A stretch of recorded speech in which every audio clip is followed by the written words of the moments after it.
Hear my cry, O God, listen to my prayer. From the end of the earth I call to you when my heart is faint. Lead me to the rock that is higher than I, for you have been my refuge, a strong tower against the enemy. Let me dwell in your tent forever. Let me take refuge under the shelter of your wings. For you, O God, have heard my vows. You have given me the heritage of those who fear your name. Good morning, dear believers in Christ. In the precious name of our Lord and Savior Jesus Christ, I greet you all and also welcome you all to the first Sunday worship service of the 11th month of the year. God has blessed us immensely, and also He has protected our lives from various dangers and evils of this world and enabled us to worship Him in His holy splendor in our respective families. As we continue to remain with Him throughout the worship service, may the good Lord bless each one of us. Let our prayers, preaching, information, thanksgiving bring glory, honor, and praise to our holy God. Shall we look to Lord in prayer? Let's pray. Our loving and living heavenly eternal Father, our King of kings and Lord of lords, Lord, we glorify you, we magnify you, and we exalt you on high. Because, Lord, you are worthy to receive all glory, honor, and praise from us. Even though we do not have any righteousness, neither any worthiness, but still, Lord, at your appointed time you thought of us, and you sent your only begotten Son, Jesus Christ, who laid down his life on the cross of Calvary, paid the price for the ransom of many, for my sins and all of our sins, resurrected on the third day, ascended into heaven, now sitting at the right hand of yours, and will come again to receive each one of us with complete glory. Divine Master, humbly at this moment, we bow down before your throne of grace, and we confess all our secret and exposed sins before you. Lord, pardon us and prepare us for thy holy service, so that in a worthy manner, in spirit and in truth, we will be able to worship you, and also we will be able to abide with you, and we will be able to receive all the manifold blessings that you have stored for us this morning in a very special way. Lord, we thank you for all the divine protection, providence, and privileges in our lives throughout the last 10 months, and for giving us the privilege to enter into this new month on the first day. Divine Master, bless each one of us and help each one of us to understand thy unconditional love, unfailing love, unconditional love, and also unrelenting grace in our lives, O Lord. So that, Lord, in a worthy manner, we will be able to worship you, and also we will be able to understand thy divine plan and purpose in our lives. Lord, take control of our body, mind, soul, and spirit, and grant us the serenity, and grant your dear servant, Professor Manas Ranjan Patra, a fresh anointing of your Holy Spirit. Move us by the power of your Spirit, so that, Lord, we will be able to feel thy divine and mighty presence in the midst of us, and our lives will bring glory to your name and will become a channel of blessing and peace to others who are in darkness. Committing ourselves, the rest of the worship service, and especially your dear servant, unto your mighty hands, we pray in the most glorious name of our Lord and Savior, Jesus Christ. Amen. Have you been to Jesus for the cleansing power? Are you washed in the blood of the Lamb? Are you fully trusting in His grace this hour? Are you washed in the blood of the Lamb? Are in the soul-cleansing blood of the Lamb? Are your garments spotless? Are they white as snow? Are you washed in the blood of the Lamb? Are you walking daily by the Savior's side? Are you washed in the blood of the Lamb? Do you rest each moment in the crucified? Are you washed in the blood of the Lamb?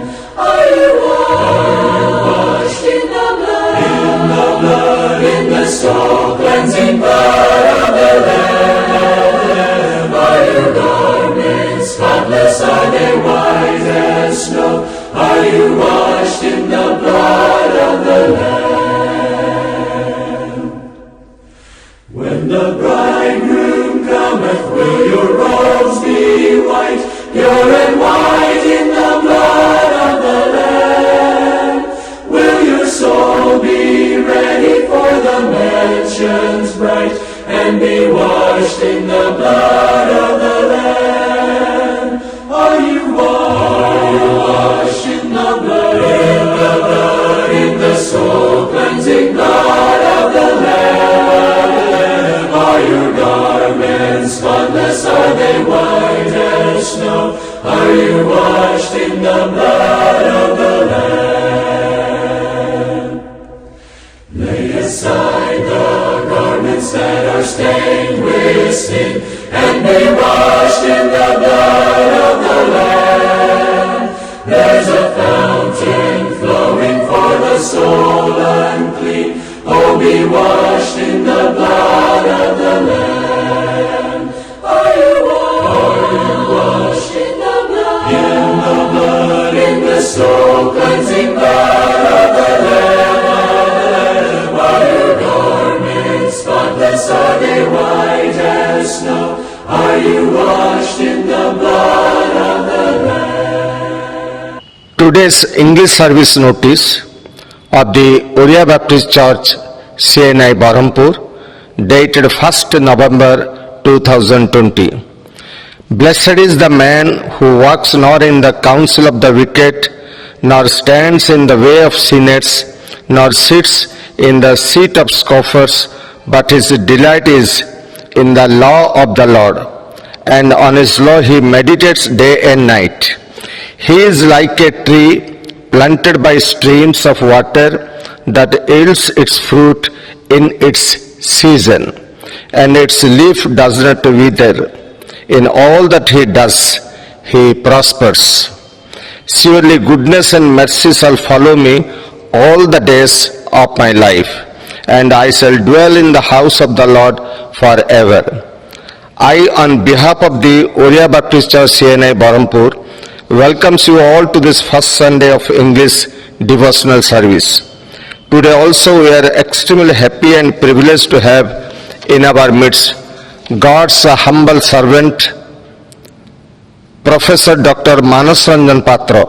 Presently he is serving as a professor in computer science at Berhampur University, and he has much experience in preaching, teaching and counseling to youth mass, both in church and secular field also. Today he will be sharing the living word of God in today's online English devotional service. Hence, I, on behalf of the church, I welcome to him and express our heartfelt gratitude to Dr. Manas Ranjan Patra for accepting our request to share the living word of God to our congregation. May our loving and living Lord use his humble servant in a very special way for the glory of God and extension of his kingdom. May God bless him and let him be a channel of blessings to many during this COVID-19 period. A special thankful donation. Mr. Emmanuel Gain of Khurda, grandson of late Joseph Pradhan, former secretary of this church, has secured first position in MSc Geology, keeping 85% of marks in Kolikot Cluster University.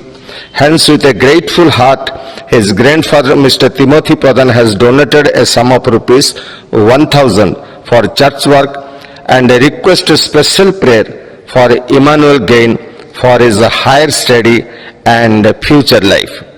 The church express their gratitude for the grand success of Mr. Gain in the field of education. May God bless him richly and let him be a channel of blessings to many in his life.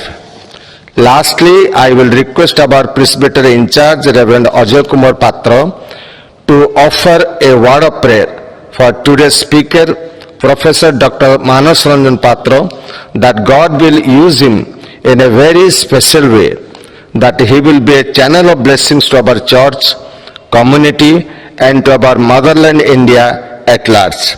And also kindly remember the sick and bedridden people of our church, community, that God will heal them completely so that they will give witness what the Lord has done in their lives. May God bless us and keep safe from dreadful disease like coronavirus to serve the Lord in a better way. Thank you very much for listening this notice patiently. May God bless us. Thank you. Good morning, believers. This is the first day of the 11th month of this year, and we are very much thankful that God has kept us alive and giving us the opportunity to listen to His words week after week. At the very outset, I'd like to thank our pastor, Reverend Patro, the secretary, the pastor committee members, for giving me this opportunity to share the word of God in this English worship service. The portion that has been chosen for today's meditation is Genesis chapter 1 verses 26 to 31. Genesis chapter 1 verses 26 to 31. And it's written thus: Then God said, Let us make man in our image, according to our likeness. Let them have dominion over the fish of the sea, over the birds of the air, and over the cattle, over all the earth, and over every creeping thing that creeps on the earth. So God created man in His own image. In the image of God He created him. Male and female He created them. Then God blessed them, and God said to them, Be fruitful and multiply. Fill the earth and subdue it. Have dominion over the fish of the sea, over the birds of the air, and over every living thing that moves on the earth. And God said, See, I have given you every herb that yields seed, which is on the face of all the earth, and every tree whose fruit yields seed. To you it shall be for food. Also to every beast of the earth, to every bird of the air, and to everything that creeps on the earth, in which there is life, I have given every green herb for food. And it was so. Then God saw everything that He had made, and indeed it was very good. So the evening and the morning were the sixth day. May God add His blessings upon the reading of the scripture portion.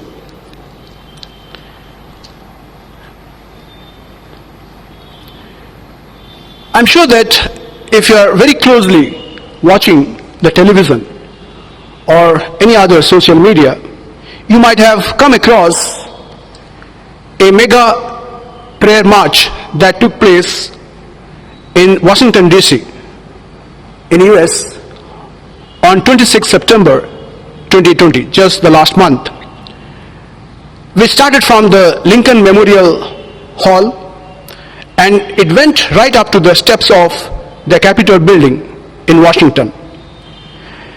And the evangelist Franklin Graham, the son of Billy Graham, in that march, he openly said, and I quote, I think our country is in trouble. Both the Democrats and the Republicans will tell you that. We are coming today to call upon the name of God because I believe only God can fix the problems that we face in this nation today. I repeat, he said, I believe only God can fix the problems that we face today in this nation today. And he went on to say, we need spiritual healing in this country, and only God can do that. He said, we need spiritual healing in this country, and only God can do that. For the last 7 months, people across the world, they are crying for healing. And it's nothing new to us. All of us have experienced this for the last 7 months. People across the world, they are crying for healing. And if you open the internet, you will find the internet is flooded with Christian messages. And you see there is thirst among the people to hear the word of God, to come together in prayer meetings using all kinds of online platforms. There is thirst among the people to listen to the word of God. And if you very closely observe, you see that 99% of the messages that have been preached centered around the theme of the devastating pandemic. And we are so much affected by it in our thoughts, in our actions, we just cannot run away from it. In fact, 2 days back when the pastor asked me to preach, and I was thinking what is the topic, what should be the topic on which I am going to speak. I tried, but I could not run away from this particular topic, and again the same topic came to my mind, and probably for some time we are going to dwell on this. And all these messages that you have heard, and if you try to categorize the messages, they might fall into any of the following categories. There are varieties of messages, but broadly they may come under any one of these categories. Some of the messages, they try to find a reason for this pandemic, why it happened. Some of the messages, they focused on what we should be doing to deal with the current situation. And some suggested a complete surrender to the Lord and handing over the control button to Him, the Almighty, because He is in absolute control. And others were a little philosophical, little emotional, and they tried to remind us the frailty of life and how we should be preparing ourselves to face death if it comes boldly. So essentially, if you can sum up, if you try to categorize the messages that we have been hearing for the last 7 months, they can fall into any one of these 4 categories. Trying to find the reason for a pandemic, or prescribing ways how to deal with the current situation, or a complete surrender unto the Almighty to take care of everything, or reminding us the frailty of life and the kind of preparation that you should have to face death if it at all comes on our way. Somehow this invisible virus has threatened our life. It has challenged our life. And at times it appears as if such viruses, because people say after this there is another type of virus, this is on the way. We don't know. But it appears as if this kind of viruses may completely annihilate life on this earth. But we continue to live as endangered species in this beautiful creation. Just let me remind you, God created man. So when I say man, of course women are also included. When God created man in His own image, probably He never thought that man will face this kind of a situation down the years. Because today we continue to live as endangered species in this beautiful creation. Now this very thought prompted me to revisit the creation story. Let's go back to the creation story for some time that you find in the beginning of the Bible. And we know that when God created heaven and earth and every other creature, He had the perfect blueprint and a purpose. He had the perfect blueprint and had the purpose. Now when I normally read these words in the first chapter, Genesis, the verse 2, the Spirit of God was hovering over the face of the waters. The Spirit of God, when there was void, and the Spirit of God was hovering over the face of the waters. I can visualize how peaceful and how serene the atmosphere must have been.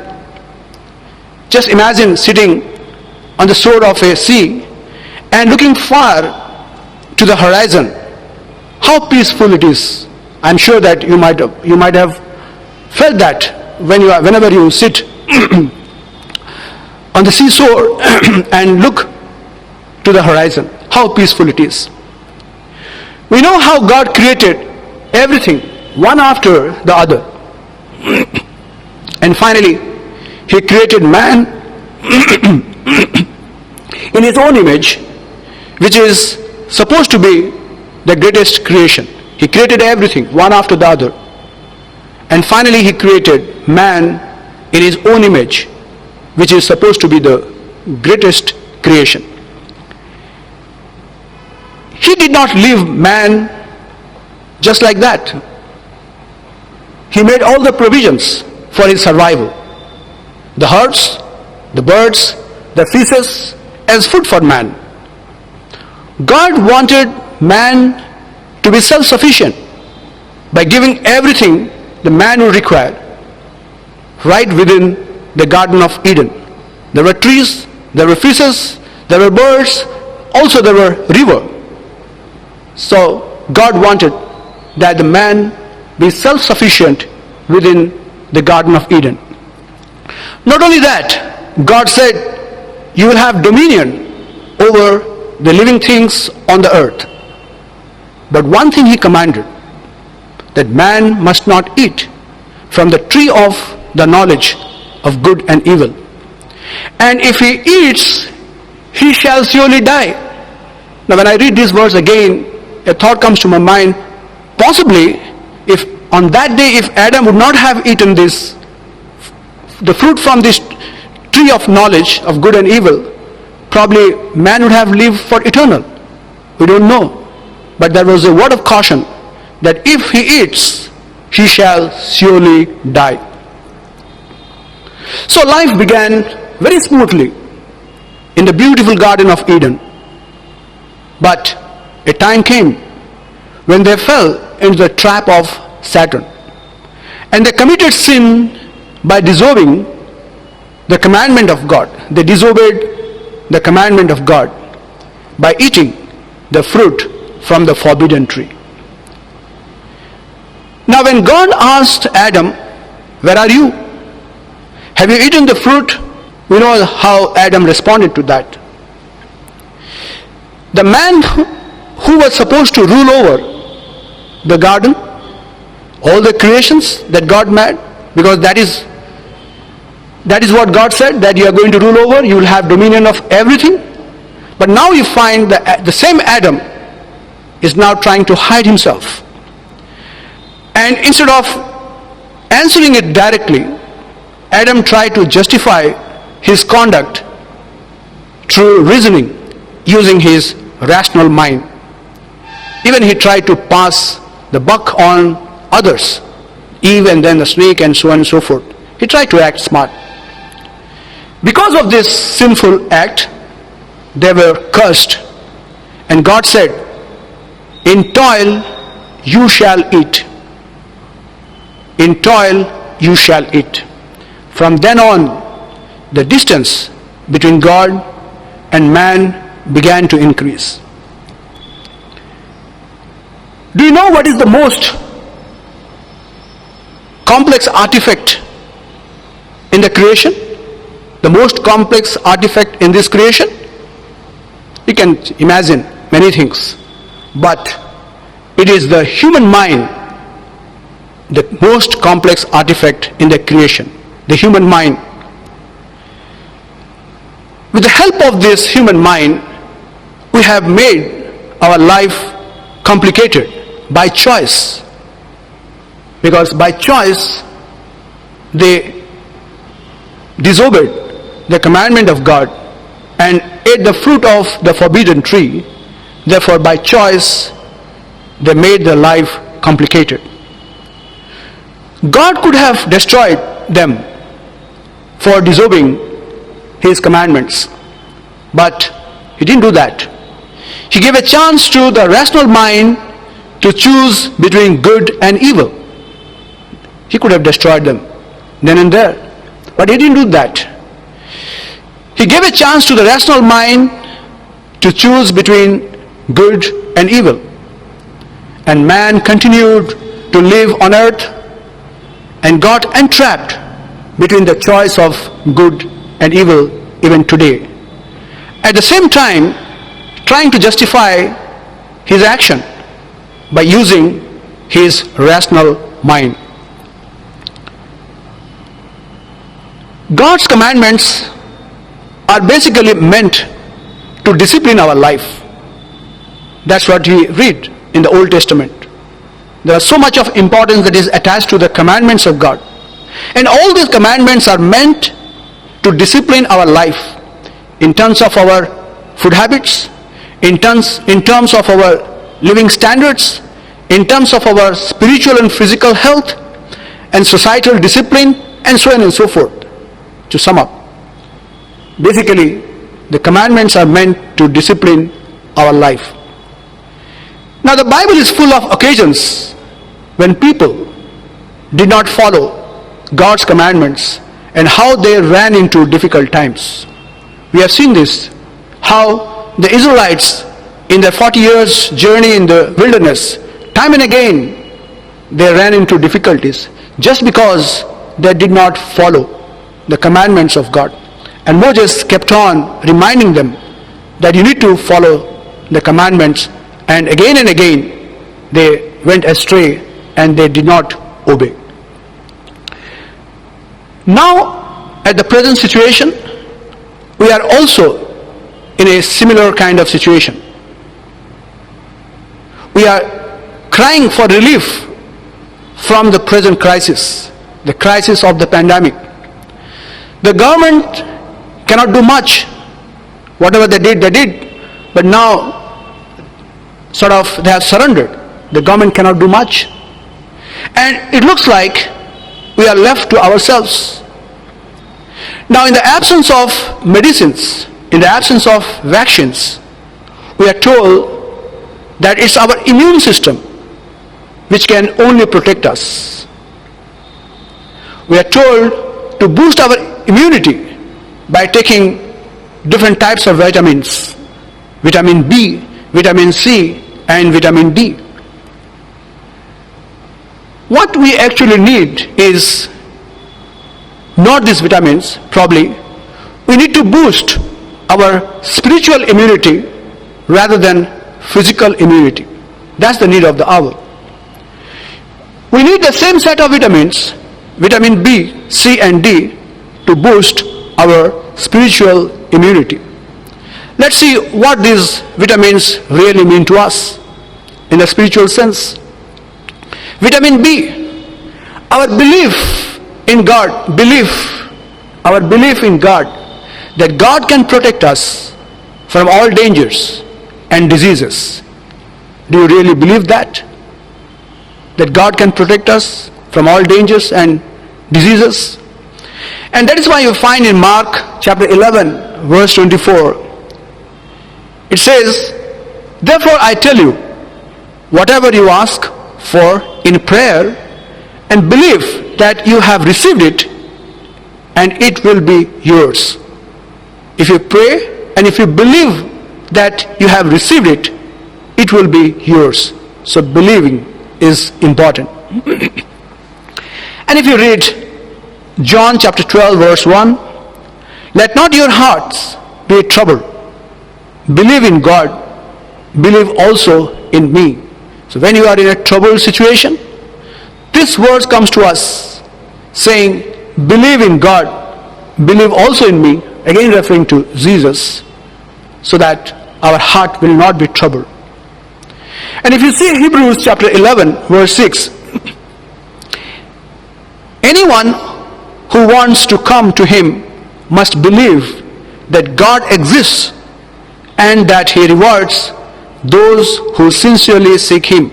Many times when we go through this kind of a troubled situation, there are people, those who they will never hesitate saying that God may not exist, because if he is, then why he is tolerating this kind of a situation to his own creation. So that raises a question about the existence of God. But the Hebrew chapter 11 verse 6 says, you must believe that God exists so that we get the reward of it. So the first vitamin is our belief in God. The second vitamin, which the doctors are prescribing, the vitamin C. The commandments, follow his commandments in terms of our daily eating habits, our lifestyle, and all that we do.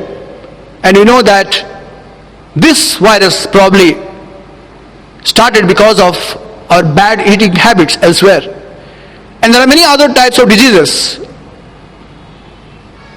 that we face is because of our lifestyle, the way we do things, the way we behave in the society.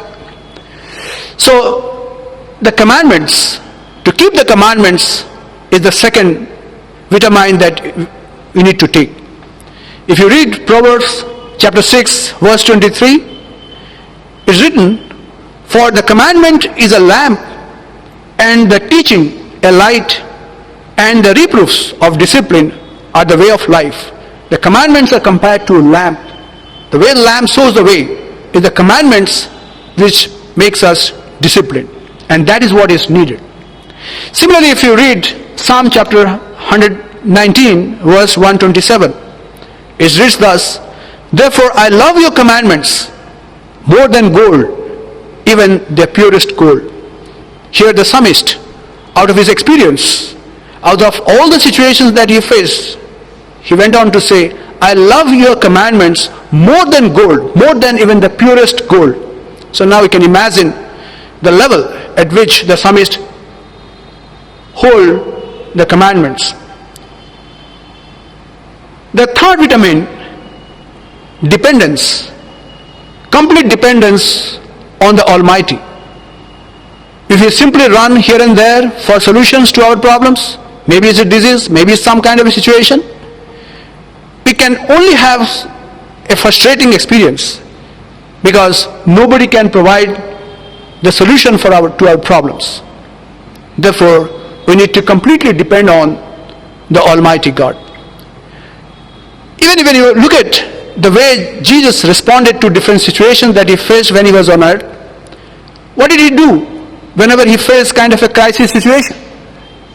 He used to withdraw himself from the crowd, and he loved to spend time with his Father praying in the garden, in the mountains, even on the seashore. At the end of the day, or whenever he was trying to start a new mission, he always withdrew from the crowd, and he wanted to spend time before his Father in praying. Probably that gave him the energy. Even before he was surrendered to the enemy, in that night he spent hours praying in the Garden of Gethsemane. I think this spiritual immunity provided all the strength to Jesus to take the pain when Jesus was crucified. The spiritual immunity that he carried probably provided the strength to take the pain when he was crucified. Man has been struggling down the years, down the ages, to find cure for the diseases of the body. Instead, one should be trying for a cure of one's mind and for the spiritual well-being, because it is the mind that causes us to sin, and sin is a root cause of all kinds of trouble, the diseases and all kinds of problems that we face. So we have been trying, mankind has been trying to find cure for different types of physical diseases. But many times we forget that we need to pray, we need to struggle to find a cure for our mind.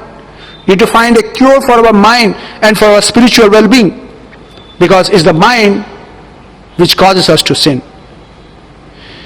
There is not much difference between God and man, because God himself said he created man in his own image. He had his own blueprint. He had his own purpose. But there's a small difference. While God has absolute control on what he is doing, man does not have that control. And as a result, man falls into the trap of sin time and again, and get into the trap of all kinds of problems, diseases, and all kinds of crisis situations. Therefore, man needs to surrender himself, delegating complete control of his rational mind to God. The more you yield to God, the closer you are to God. The more you yield to God, the closer you are to God. Somebody nicely said, the silence of God is the biggest judgment. Let me repeat. The silence of God is the biggest judgment. Today, when the whole world is praying for relief from this coronavirus, it looks like God is silent. I think we are being judged for our disobedience, because this silence of God is the biggest judgment that you are facing today. Prophet Jeremiah cried out in Jeremiah chapter 17 verse 14, "Heal me, Lord, and I will be healed. Save me, and I will be saved. For you are the one I praise." If you read this verse carefully, he is crying out, saying, "Heal me, Lord, I will be healed. Save me, Lord, I will be healed. For you are the one I praise." So many times we ignore the last part of this verse, where he's saying, "For you are the one I praise." Jeremiah was so confident that he would be healed, he would be saved, because he did his part of praising God in all situations. It was kind of a precondition for receiving healing, for being saved. So Jeremiah said, just because I praise you, you are the one I praise, and therefore, because he satisfied the precondition, that is why he was so confident that heal me, Lord, and I will be healed, and save me, Lord, I will be saved. He had that confidence to say this particular line. Are we praising God in all situations? Are we praising God in all situations? Or we just cry out for help, cry out for healing when you are in a troubled situation without doing our part?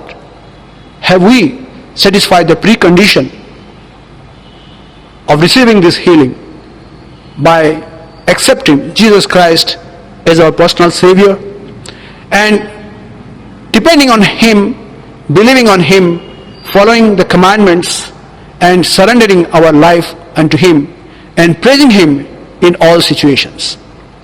May God help us to keep His commandments and stop using our rational mind for unnecessary reasoning. Because the more you reason, the more difficult situation that we get into. So let us stop using too much our rational mind, analyzing situations for unnecessary reasoning, but accept God's will in every situation. Therefore, as Franklin Graham rightly said, we need spiritual healing and healing of our mind rather than healing of the body, which would automatically follow. If you receive the spiritual healing, if our minds are healed rather than our body, then automatically our body will be healed. Let this be our prayer. Let God give us spiritual healing. Heal our minds so that we follow your commandments and the rest of the things automatically follow. May God help us to understand His words, the deep meaning of these words, and keep us always prepared and always praising Him in all situations, in whatever circumstances that you are going through. Amen. Gracious Lord, our Heavenly Father, at this very moment, Lord, we thank you for speaking to us through your dear servant, Professor Manas Ranjan Patra. Yes, Lord, you have a different plan in our lives. Help each one of us to understand your plan in the light of your living words that is being shared by your dear servant, and to abide with the commandments that you have given us in our lives. Because, Lord, you have given us the precious life, and you expect that we should perform great things for your kingdom's sake. Bless each one of us and use us as your meaningful vessels for the extension of your kingdom. Dear Lord, at this moment also, we pray for your dear servant. Bless him abundantly, cover him under your grace, and also bless his family and bless upon all his endeavors for your name's sake. Divine Lord, at this moment also, we thank you for all the protection throughout all these adverse moments in each and every family of our church and community. Lord, help each one of us to understand thy love, mercy, grace and kindness, and to remain with you throughout all these days through the life of prayer and through the life of meditation of your word. Dear Lord, at this moment also, we thank you for all the donors who have given different kinds of thanksgiving offerings and contributions. Lord, you bless them abundantly and also fill their barns, fulfill all their plans according to thy divine will and purpose, so that, Lord, they will be delighted to receive your answer, and also they will be able to go according to thy direction. Divine Master, at this moment also we thank you for your healing touch in the lives of many for whom we had been praying, and with the similar faith and trust upon you, once again, Lord, we bring all those sick, dear brothers and sisters, unto your mighty hands, who are enlisted and also who are not in our list.